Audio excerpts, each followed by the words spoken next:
Hello everyone, कैसे हैं आप सब? होप कि आप सब अच्छे ही होंगे। आज हम जो चर्चा करेंगे, ये कुछ करंट रिलेशंस ज्योग्राफिया मैप के बारे में आज कुछ बताएंगे आप लोगों को, और बहुत ही इंटरेस्टिंग होने वाला है आज का क्लास हमारा। और ये जो आज का क्लास होगा, ये कई पार्टों में होगा। आप इसे कंटिन्यू जरूर देखें और मजा लें कि किस तरह से इंडिया और चाइना के बीच किस तरह से लड़ाई हुई, 1962 में कैसे लड़ाई हुई, फिर चाइनीज किस तरह बीच बीच में इंडियन को धोखा दिया, और इंडियन फौजी ने किस तरह इनको सबक सिखाया। इन सारी चीज़ों के बारे में हम लोग जानकारी लेंगे। बस इस वीडियो से आप मजा लीजिए और अपने दिमाग से समझिए। इसमें कुछ बिंदु है, जिस तरह की आए दिन हम न्यूज़ में सुनते हैं, सीज फायर क्या होता है, या फिर हॉट स्प्रिंग क्या होता है, PPP-15 अभी न्यूज़ में चल रहा है, ये क्या होता है। उसके बाद LAC क्या होता है, LOC क्या होता है, ये सारा चीज़ डिटेल हम लोग समझेंगे। हमारी सेना कहाँ पे तैनात है और चाइनीज सेना कहाँ पे तैनात है। अभी रिसेंटली न्यूज़ आया, डेवलप हुआ कि मई 2020 से जो एक तनाव चल रहा था दोनों देशों के बीच, चीन और भारत के बीच, ये किस तरह से शॉर्ट आउट हो रहा है, ये भी हम समझेंगे। और ये भी समझेंगे कि हमारे बॉर्डर किधर किधर से किस देश के साथ लगती है, और हमारे BSF यानी बॉर्डर सिक्योरिटी फोर्स कहाँ कहाँ पे तैनात है, आर्मी के जवान कहाँ पे तैनात है, सियाचिन ग्लेशियर कहाँ पे है, कितने ऊंचाई पे जो है सेना हमारी रहती है, कितने ठंडी जगह पे कितने कष्ट करके भी अपने बहादुरी के साथ अब हम सभी को रक्षा करते हैं। तो ऐसे ऐसे सेनाओं को दिल से सैल्यूट करते हैं हम, और उनके बारे में आज हम लोग जानेंगे विशेष। चलिए चलते हैं आज का पहला क्लास। आज हम चर्चा करेंगे चीन और भारत यानी इंडिया के संबंध के बारे में, और इसमें इसके बीच जो टकराव या तनाव पैदा हुआ है, इसके बारे में आज हम लोग चर्चा करेंगे। चलिए देखते हैं क्या है। पहले थोड़ा सा मैप का ओवरव्यू आप समझ जाइए। ये देखो, आप देख रहे हो ना, ये है अरब सागर, इसे कहते हैं अरब सागर। ये जो ब्लू कलर का आप देख रहे हैं पानी है, ये समुद्र है। और ये है बंगाल की खाड़ी, आप देख रहे हो, ये बंगाल की खाड़ी। और अपना ये प्यारा भारत का नक्शा आप देख रहे हो इस तरह से, ये प्यारा भारत है अपन, ये इस तरह से, ये है, ये बांग्लादेश है। ओके, ये बांग्लादेश है। और अपना ये इस तरह से त्रिपुरा, मिजोरम, मणिपुर, नागालैंड, अरुणाचल प्रदेश होते हुए ये अपना पूरा भारत का नक्शा है। ये भूटान हो गया अपना भारत, इधर से आके ये चिकन नेक है, इसके बारे में कभी बताऊंगे चिकन नेक इसे क्यों कहते हैं। ओके, और ये अपना भारत का नक्शा आपको दिख रहा है। चलिए इसको मजीद समझते हैं हम लोग और ज़्यादा। क्या है कि ये जो आपको दिख रहा है, ये नेपाल है, राइट, नेपाल, नेपाल। अब दोस्तों हम लोग बात करेंगे कि LAC और LOC होता है। इसको थोड़ा जूम करके आप देखो, इसको देखो, आप समझो, इस चीज़ को आप समझ पाओगे ज़्यादा। इसको थोड़ा मैंने जूम कर दिया आपको समझाने के लिए। देखो, ये जो आप कलरफुल देख रहे हैं ना, इसी जगह पे झगड़ा है, इसी के किनारे किनारे। इस पोजीशन को आप देखो और समझो। इस जगह पे जो हम लोग का अभी सबसे बड़ा यूनियन टेरिटरीज है, वो है लद्दाख, लद्दाख। ओके, और ये जो रेड कलर का आपको दिख रहा है, ये है अक्साई चीन। ओके, और ये है नेपाल। आप सब देखते जाओ, अभी मैं बताऊंगा इसके बारे में पूरी। ये नेपाल, आपको नेपाल दिख रहा होगा, दिस इज नेपाल। ओके, और ये भूटान, आप देख रहे हैं, ये भूटान है, यहाँ से भी कहानी शुरू होती है। और ये है अरुणाचल प्रदेश। ओके, यहाँ पे ये अरुणाचल प्रदेश है, ये जो आपका हरा कलर का दिख रहा है, ये अरुणाचल प्रदेश। दोस्तों कुछ बातें इंपॉर्टेंट है आज की। क्या आपने बार बार सुना होगा मैकमोहन लाइन, LAC, LOC, इस तरह का आपने सुना होगा, बट आपको क्या कंसेप्ट क्लियर है? हमने तो पढ़ा है कि भारत तथा चीन के बीच जो रेखा होता है उसे मैकमोहन रेखा कहते हैं। तो क्या भारत का रेखा, भारत का सीमा जो है सिर्फ और सिर्फ ये अरुणाचल प्रदेश तक ही लगा हुआ है, या फिर आगे भी भारत के साथ सीमा साझा करता है? तो हम लोग को पता होना चाहिए कि LAC और मैकमोहन लाइन दो अलग अलग चीज़ें हैं। यानी किसी स्पेसिफिक LAC को मैकमोहन लाइन कहते हैं, बट फुल्ली यानी पूरा LAC को मैकमोहन लाइन नहीं कहते हैं। आज हम लोग समझेंगे कि मैकमोहन लाइन क्या है और LAC क्या है और LOC क्या है। पूरा कंसेप्ट क्लियर करेंगे आज। और हम लोग ये भी जानेंगे कि गोगरा हॉट स्प्रिंग किस जगह पे है। अब इतना बड़ा बॉर्डर है, कहाँ पे है ये भी मैं बताऊंगा। और गोगरा हॉट स्प्रिंग से कहाँ से अभी सेना जो है, दोनों देश की सेना अपने अपने जगह पे पीछे हट रही है। और आपको बताता चलें कि अभी हाल फिलहाल में बाली में एक विदेश मंत्रियों का एक बैठक हुआ था, G20 के तहत इंडोनेशिया में, और जिसमें हमारे विदेश मंत्री S जयशंकर भी शामिल हुए थे, और उसके साथ जो थे चीन के विदेश मंत्री वांग। इन दोनों के बीच जब बात हुई तो बात कहीं ना कहीं वहां से डेवलप हुई कि अब बहुत हुआ, अब दोनों देश के सेना को पीछे हटना चाहिए, और मई 2020 से जो पहले स्थिति थी उस स्थिति में आना चाहिए। इसलिए इस बात को यहाँ से डेवलप किया गया, क्योंकि देखा माना यह जा रहा है कि अभी जो है, तो जिसमें अभी संघाई कॉर्पोरेशन का मीटिंग होने वाला है, और ये प्राइम मिनिस्टर यानी प्रधानमंत्री श्री नरेंद्र मोदी दोनों की मीटिंग होगी। और माना जा रहा है कि दो तरफा एक संवाद होगा। तो उससे पहले डीएस्केलेशन यानी दोनों तरफ से डिसएंगेजमेंट, दोनों सेना को पीछे हटना चाहिए। तो देखते हैं LAC और LOC क्या होता है दोस्तों। देखते हैं, देखो LAC जो है, LAC इसका कंसेप्ट आया कहाँ से? एलएसी दरअसल वह चीज है कि दोनों देश, लाइन ऑफ एक्चुअल कंट्रोल, दोनों देश अपना अपना सीमा को अपने हिसाब से निर्धारित कर रहा है अभी। जैसे कि भारत जो एलएसी मानता है वो कह रहा है कि हमारा एलएसी का टोटल नंबर बढ़ते भी हैं और इस बात से झगड़ते भी हैं, बट धरातल पे अगर एग्रीमेंट हो भी जाता है तो धरातल पे कोई चिन्हित नहीं करते कि कहाँ से कहाँ माना जाए। क्या हुआ था कि 1959 में इसका कंसेप्ट आया था। इससे पहले कि इस चीज़ को समझा, आप समझिए पहले। LAC line of actual control जो है भारत और चीन के बीच है। भारत और चीन के बीच LAC निर्धारित है। और इस तरफ आप जानते हो कि हमारा पड़ोसी देश पाकिस्तान है। इसके बीच भी एक लाइन है जिसको हम लोग कहते हैं, इस जगह पे ऐसे लाइन है, इसको कहते हैं LOC लाइन ऑफ कंट्रोल। यह है लाइन ऑफ कंट्रोल और LAC line of actual control. LOC LAC से अलग है, ओके। जहां हम LAC के अंतर्गत भारत जो है अक्सर चीन को अपना एक अभिन्न अंग मानता है, यानी अभिन्न अंग है भी, मानता क्या है, भारत का एक अभिन्न अंग है अक्सर चीन, बट चाइनीज इसको अस्वीकार करते हैं और वो अपने इस क्षेत्र में नियंत्रण करके रखा है, राइट। इस क्षेत्र को चाइना कब्जा कर रखा है। और इस जगह पे जो हरा कलर के दिख रहा है ये है सियाचिन ग्लेशियर, हमारा स्ट्रेटेजिक पॉइंट है। यहाँ पे सबसे ऊंचे स्थान पे हमारा सेना यहाँ ठंडी में रहती है, और चूंकि हम ज़्यादा ऊंचे पे है चीन से, तो हमारा ज़्यादा से ज़्यादा यहाँ बेनिफिट होता है और हमारा यहाँ बहुत ज़्यादा पैसा खर्च होता है। क्यों? ताकि हम चीन को काउंटर कर सकें। इसलिए कि चीन का जो ये लोग बाप बेटा का ताल्लुक है ना, किसका पाकिस्तान और चीन का रिश्तेदारी। तो पाकिस्तान क्या होता है, जब चीन इधर उधर करता है तो बापू को अपना हेल्प देना शुरू करता है, अंदरूनी हेल्प। तो हालांकि इंडिया के सामने तो पाकिस्तान का कुछ है ही नहीं, वजूद ही नहीं है। अगर आप कहो तो न्यूक्लियर पावर शक्ति हो सकता है, बट अन्य चीज़ों को अगर देखा जाए इकोनॉमिकली किसी भी हालत में इंडिया के कंपटीशन में नहीं आ सकता वो। लेकिन अपने बापू का पैर पकड़ के ये इंडिया के विरुद्ध षड्यंत्र करते रहता है। तो हमारी ये मजबूरी है कि इस जगह पे सेना रखना। चूंकि आपको पता होना चाहिए कि हमारी थोड़ी सी भरोसे के कारण, चूंकि हमने भरोसा कर लिया था, जिसके कारण कारगिल का भी युद्ध हो गया था, तभी से हमने सीख लिया कि अब इस जगह को खाली रखना हमारी भूल होगी। तो क्या हुआ, LAC जो है लाइन ऑफ एक्चुअल कंट्रोल को 3 भाग में बांटा गया है। क्या? एक पश्चिमी भाग, इस जगह को आप देख रहे हो, एक मध्य भाग और एक पूर्वी भाग।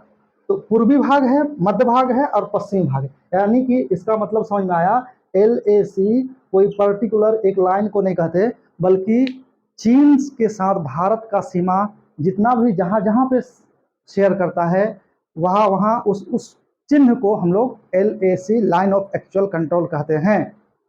तो अब देखा जाए तो चीन के साथ जो हमारा विवाद होता है, तो अधिकतर सबसे अधिक विवाद जो होता है ये पश्चिमी लाइन ऑफ कंट्रोल पे, लाइन ऑफ एक्चुअल कंट्रोल पे होता है। मध्य में उतना ज्यादा नहीं, और ये पूर्वी में कभी कभार होता है। लेकिन आपको मैं बताऊंगा कि किस तरह से 1962 का युद्ध शुरू हुआ।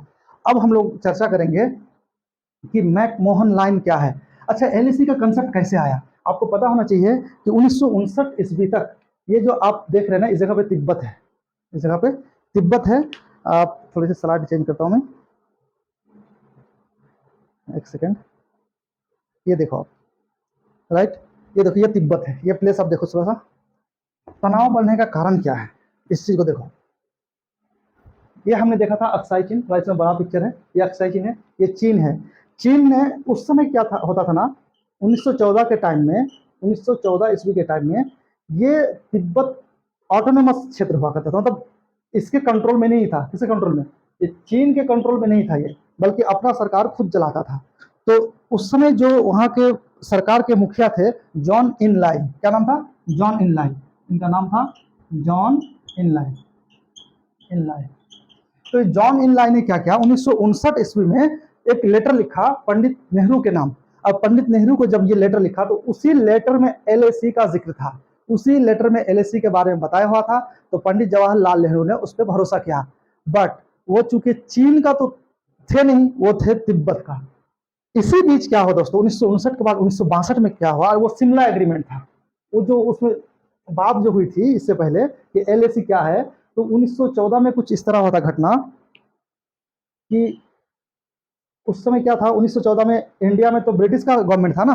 तो आप इसको देखो तो तब समझोगे, ये इंडिया है, ये तिब्बत है जो मैं दिखा रहा था। तो 1914 में क्या था कि उस समय ब्रिटिश इंडिया का गवर्नमेंट चल रहा था। तो ब्रिटिश सरकार ने क्या किया था, तिब्बत के साथ एक समझौता किया था शिमला में, तो उसको भी शिमला समझौता ही कहते हैं। तो शिमला समझौता में 1914 में जब समझौता हुआ तो इस लाइन ऑफ एक्चुअल कंट्रोल का कंसेप्ट आया। लेकिन क्या हुआ ना, 1959 में इसी बात को दोहराया गया, जॉन इनलाय इसी को लेटर में लिखा। 1962 में चीन ने कहा कि नहीं, हम एलएसी को नहीं मानते, इसलिए कि शिमला में जो एग्रीमेंट हुआ था वो हमारे बीच नहीं, उस समय क्या था, तिब्बत के गवर्नमेंट के साथ हुआ था और तिब्बत हमारा हिस्सा नहीं था। बट चीन को कहते हैं दोगला चाल, इसको कहते हैं, इसलिए कि एक और कहता है कि तिब्बत हमारा अभिन्न अंग है, दूसरी ओर जब तिब्बत गवर्नमेंट में उस समय जब भारत ब्रिटिश के साथ जब एग्रीमेंट किया तो फिर उसको मानने से इनकार कर दिया। अब क्या हुआ कि 1962 में इसने अटैक कर दिया। अब मैं बताऊंगा कि 1962 ईस्वी में, अब आप देखो ये जो रेड कलर का दिख रहा है ना, ये रेड कलर, ये चाइनीज बॉर्डर है, ये रेड कलर है इस जगह पे, यहाँ पे चीन के साथ हम बॉर्डर शेयर करते हैं। इंडिया इस रेड कलर से लेके इस रेड कलर तक, यहाँ से भी हम बॉर्डर शेयर करते हैं। अब हम समझेंगे कि किस जगह से चाइनीज जो है पहला अटैक 1962 में किया, यह हम दूसरे स्लाइड में समझेंगे। अभी आप इस चीज को हम लोग समझेंगे कि जब ये जो आप बॉर्डर देख रहे हैं ना, ये सीज फायर। सीज फायर क्या होता है दोस्तों? सीज मतलब रुक जाना, पकड़ लेना, जब्त कर लेना। ओके, तो सीज मतलब रुक जाना, फायर मतलब क्या था, गोली चलाना या फायर, कुछ भी गोला बारूद कुछ भी फेंकना, जलाना। तो कह रहा सीज फायर, जब कोई भी देश में, दो देश में लड़ाई शुरू हो और घमासान लड़ाई हो और मध्यस्थता करके या फिर दोनों देश की सरकार को जब एग्रीमेंट हो जाए कि नहीं अब रुक जाना चाहिए, या रुक नहीं रहा हो, कोई मध्यस्थता करके रोक रहा हो और दोनों सेना जो है पीछे नहीं हटता हो, और जहां हो युद्ध की स्थिति में जिस जगह पे दोनों सेना रुक गई हो उसी को कहते हैं सीज फायर। मतलब जहां आप है वहीं से बंदूक एक दूसरे पे चलाना, गोली चलाना रोक दिया, इसको कहते हैं सीज फायर। तो सीज फायर एग्रीमेंट हमारा पाकिस्तान के साथ भी है, सीज फायर एग्रीमेंट हमारा किसके साथ है, पाकिस्तान चीन के साथ भी है। तो 1962 में क्या हुआ ना, जब इस तरह युद्ध शुरू हुआ उस समय हमारे पास उतने हथियार नहीं थे, हमारा फौज भी उतना मजबूत नहीं था। अभी ना सबका दांत खट्टा कर देते हैं, इसका उदाहरण अभी है जो गलवान वैली में जो कुछ हुआ। तो गलवान वैली के बारे में हम गलवान घाटी के बारे में पढ़ेंगे डिटेल, क्या हुआ नहीं हुआ। तो क्या हुआ ना कि 1962 में जब इस तरह हुआ तो सीज फायर एग्रीमेंट हो गया। तो सीज फायर एग्रीमेंट हुआ कि जो सेना जहां पे है वहां रुक जाए, मतलब जिस हालत में है उस हालत में वो रुक जाए। तो ये उस तरह होकर रह गया, बट इसको कानूनी मान्यता नहीं मिली। 1993 ईस्वी में क्या होता है, इसको कानूनी वैधता मिली, यानी कानूनी मान्यता मिली। उस समय नरसिम्हा राव प्राइम मिनिस्टर थे, बट कानूनी मान्यता तो मिल गई, लेकिन अभी तक धरातल में दोनों देश में से कोई भी सभी देश को पता नहीं है कि हमारा एक्चुअल, कोई भी एक दूसरे को मानता ही नहीं है कि हमारा LAC line of actual control कौन सा होगा। चीन का था ये लाइन हम नहीं मानते, और हम तो कहेंगे कि हम भी नहीं मानते, इसलिए कि अक्साइड चीन हमारा है, हमसे तुमने ले लिया है। तो इसलिए दोनों देशों के बीच अभी भी संबंध सही नहीं है। एक दूसरा जो है चाहता है कि नहीं हमारा अपना हक जो है, इंडिया का जो क्षेत्र है, इंडिया चाहते है कि हमारे पास रहे, लेकिन चीन कहता नहीं नहीं नहीं, ये तो जो अरुणाचल प्रदेश जो आपको हरा कलर का दिखता है ये तो मेरा हिस्सा है, ये आपका हो ही नहीं सकता। लेकिन आपको जानकर हैरानी होगी कि अरुणाचल प्रदेश के जो लोग हैं ये सच्चे देशभक्त हैं, इन लोग को सैल्यूट करते हैं हम दिल से। ये बेचारे यहाँ के लोग जो भी हैं, इनको अगर बोल दिया जाए चीन की तरफ जाओगे इंडिया, सब लोग प्राउडली कहते हैं हम वी आर इंडियन, और हम लोग इंडियन हैं। क्योंकि कहीं भी आप देखोगे ना तो बॉर्डर के साइड के जो भी लोग होते हैं वो दोनों देश के रंग रूप से मिलते जुलते हैं। तो कई बार होता है क्या, ये लोग मतलब दुर्भावना का शिकार हो जाता है। जैसे दिल्ली ही में कई केस हो चुका कि उन लोग को जो चाइनीज कहा गया, उन लोगों के साथ दुर्भावना का शिकार हुआ लोग। तो इस तरह कभी शिकार होने के बावजूद भी ये आज भारत के साथ खड़े हैं। तो जो भी अरुणाचल प्रदेश के लोग हैं सैल्यूट के पात्र है, चाहे वो अरुणाचल प्रदेश के हो, चाहे नागालैंड के हो, चाहे सिक्किम के लोग हो। ये लोग बाय हार्ट द पैट्रियट, लोग बहुत ही देशभक्त हैं, ये सब सेना के सहयोग भी करते हैं। तो ये 1962 के बाद 1993 में जब एग्रीमेंट हुआ तो LAC अस्तित्व में आया। ओके, अब हम जानेंगे कि मैकमोहन लाइन कौन सा कहते हैं, मैकमोहन लाइन कौन सा कहते हैं। तो मैकमोहन लाइन के बारे में अभी हम अगला वीडियो में देखेंगे कि मैकमोहन लाइन क्या है। आप थोड़ी सी इस तरह से देख लो, ये है अक्साई चीन जिसको चाइनीज ने हड़प लिया है, ये लद्दाख है। और अभी जो पीपीपी जिसके बारे में हम अगला वीडियो में चर्चा करेंगे कि जो अभी विवाद चालू है, यानी कि और विवाद के बाद जो अभी दोनों देश अपना अपना सेना पीछे हटाने के लिए तैयार हुआ है, इसे कहते हैं डोगरा हॉट स्प्रिंग। ये देखो आप, लड़ाई के बाद दोनों सेना, ये चाइनीज सेना है, ये हमारा ट्रूप है, सारा हिंदुस्तान का हमारे वीर जवान हैं। और देखा आप लद्दाख के बर्फीली इलाका में दोनों पेट्रोलिंग गश्ती करते हुए। और उसके बाद यहाँ पे देखो आप, दोनों सेना, ये इंडियन फोर्स है, ये चाइनीज़ है। और दोनों में कहा सुनी हो रहा था, इन लोगों ने कोशिश किया था, 2-3 बार कोशिश किया कि हम जहाँ एलएसी निर्धारित करें वो इंडिया मान ले, बट इंडिया कहता नहीं नहीं नहीं, हमारा देश है, हम कैसे मान ले भाई, कोई 1 इंच जमीन दे देता है क्या। मोदी जी ने कहा था लाल लाल आंख दिखाएंगे, इसने कर दिखाया। उसका उदाहरण ये है कि गलवान वैली में अगर वो हमारे प्राइम मिनिस्टर का अगर सही स्ट्रेटेजी नहीं होता ना, तो आज चीन पीछे नहीं हटता। तो मैं तो अनुरोध करूंगा अपने प्राइम मिनिस्टर से कि ऐसे ही हार्ड डिसीजन और ऐसी बुद्धिमानी से काम ले हर जगह, और पंडित जी की तरह, यानी पंडित जवाहरलाल नेहरू की तरह भूल ना करें। इसलिए कि उन्होंने जो बिलीव कर लिया था चाइनीज पे, विश्वास कर लिया था, बहुत बड़ा गलती था, जिसके कारण हमें बहुत नुकसान उठाना पड़ा था।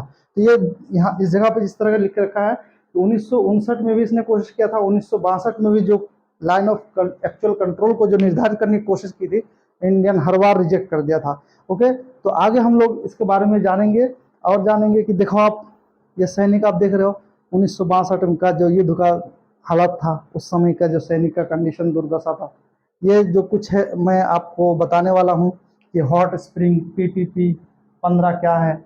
ओके, उसके बाद गलवान वैली PP4 क्या है, ये सारा डिटेल में बताऊंगा।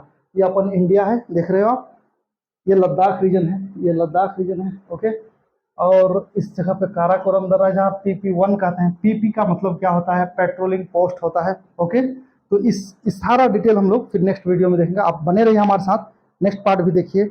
आपका बहुत बहुत शुक्रिया मेरे साथ बने रहने के लिए, थैंक यू।